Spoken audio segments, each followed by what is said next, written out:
Waterford, au sud de Dublin, une ville connue dans le monde entier pour sa cristallerie. On vient de loin pour la visiter et pour y acheter des pièces exceptionnelles faites à la main dans la plus pure tradition. Elles sont fabriquées sur place par une centaine de personnes dans une usine flambant neuve qui a ouvert ses portes en juin dernier. Dans notre usine, nous fabriquons jusqu'à 40 000 pièces par an. Nous faisons des coupes pour les événements sportifs, mais aussi des pièces haut de gamme. 8 ans de formation, c'est le minimum pour apprendre à polir du cristal. Les employés qui travaillent chez Waterford ont des années d'expérience derrière eux. TJ Grant est entré à l'usine en 1971. J'ai travaillé pour cette entreprise pendant 38 ans jusqu'à ce qu'elle ferme l'année dernière. Je suis resté sans travail pendant 1 an et demi et aujourd'hui je suis de retour dans la nouvelle usine.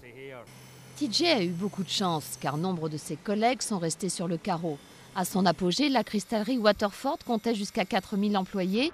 Quand l'usine historique ferme ses portes en 2009, elle ne compte plus que 860 salariés qui se retrouvent eux aussi au chômage. Un drame pour cette ville de 46 000 habitants.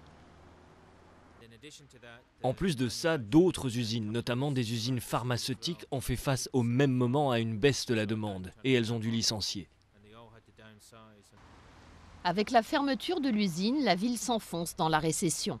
La région affiche désormais un taux de chômage à 18,1%, le niveau le plus élevé de tout le pays. Beaucoup de gens ont été déçus quand l'usine a fermé. C'était très important pour la ville. Ça a été une mauvaise nouvelle pour la ville de Waterford, pour moi et pour les gens qui travaillaient à l'usine. Mais je suppose que c'est une bonne nouvelle qu'on ait pu rouvrir une nouvelle usine.